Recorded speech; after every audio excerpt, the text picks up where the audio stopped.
Olá, sejam muito bem-vindos. Hoje a gente vai mergulhar numa ideia que, olha, pode chacoalhar um pouco o que a gente pensa sobre fé.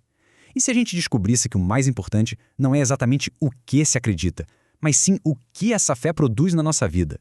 Vamos começar com uma pergunta que já chega com os dois pés na porta e que vai guiar toda a nossa análise de hoje. E se, por séculos, a gente estiver fazendo as perguntas erradas sobre o que é fé?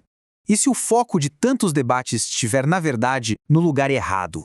Primeiro, vamos falar sobre uma coisa que talvez muita gente já sentiu na pele: a chamada armadilha do conteúdo. Sabe aquelas discussões sobre doutrina que parecem girar, girar, girar e nunca chegar a lugar nenhum? É disso que a gente está falando. Por muito tempo, o foco principal foi o conteúdo da fé. As doutrinas, as regras, os ensinamentos. Só que isso nos prende em debates que se repetem geração após geração, muitas vezes sem uma solução definitiva. Quando a gente acha que encontrou uma resposta, parece que o chão se move de novo. E a sensação é essa mesma. Frustrante. É uma jornada que parece não ter um destino final.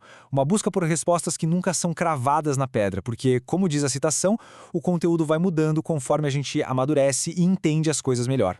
Mas e se tiver um outro jeito de olhar para isso? E se a pergunta crucial não for o que se acredita, mas sim o que a fé está produzindo na nossa vida? É exatamente aqui que a gente vira a chave e muda o foco para a intenção da fé. A proposta aqui é bem direta, na verdade. Em vez de se perder em um mar de detalhes teológicos, que tal ir direto ao coração da coisa? Qual é a intenção por trás de tudo isso? Essa pode ser a nossa verdadeira bússola, o nosso norte. E olha só a diferença gritante. De um lado, o conteúdo, um alvo que não para de se mover. Do outro, a intenção, um resultado claro, visível na vida de uma pessoa. É a mudança de saber a coisa certa para tornar-se a pessoa certa. E o exemplo clássico disso são os fariseus. Ninguém, absolutamente ninguém, dominava o conteúdo da fé como eles. Conheciam as escrituras de cabo a rabo. E mesmo assim, Jesus foi duríssimo com eles. Por quê? Porque eles perderam completamente a intenção por trás de todo aquele conhecimento. Em total contraste, quando perguntaram a Jesus qual era o mandamento mais importante, a resposta dele foi direto ao ponto, direto na intenção. Não foi uma lista de doutrinas, mas sim um chamado a um tipo muito específico de amor. Basicamente, Jesus estava dizendo que toda a lei, os profetas, todo o corpo das Escrituras apontam para um único alvo: o amor. Essa é a intenção fundamental por trás de tudo. Ok, agora a gente vai entrar num terreno que para alguns pode ser um pouco controverso. Vamos falar sobre o papel da salvação. Será que a gente tem entendido isso da forma correta? Muitos de nós fomos ensinados a vida inteira que a salvação é o objetivo final da fé, é a linha de chegada. Mas e se as Escrituras, na verdade, nos mostrassem uma foto muito, mas muito maior? A resposta, de um jeito bem direto e reto, é esta. A salvação não é a linha de chegada, é o ponto de partida. É só o primeiro dia da jornada. Pensa nisso como a matéria do dia 1. A salvação, é claro, absolutamente essencial, redenção, tudo isso. Mas as Escrituras a apresentam como o começo de um plano muito maior de Deus. É o portão de entrada, gente, não o destino final. O grande perigo de tratar a salvação como se fosse tudo é ficar preso nesse ciclo. É como celebrar tanto a partida de um navio que ele nunca sai do porto. A gente fica ali comemorando o dia 1, o começo, mas perde toda a viagem incrível que Deus planejou.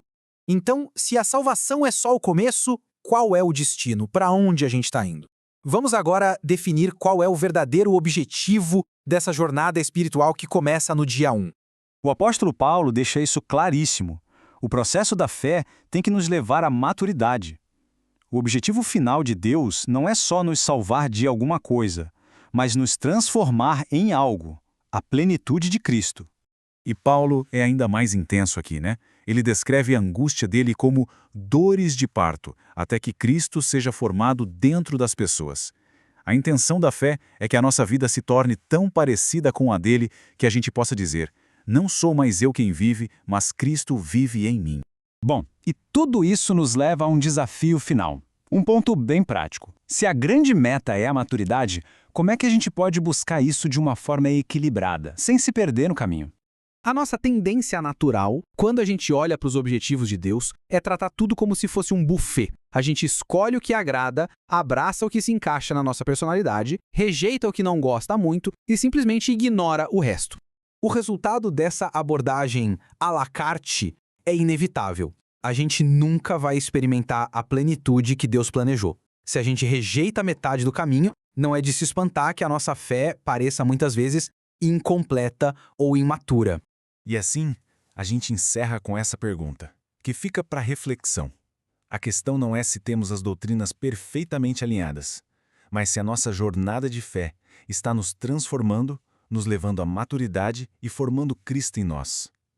A resposta para essa pergunta talvez seja o indicador mais verdadeiro do nosso progresso espiritual.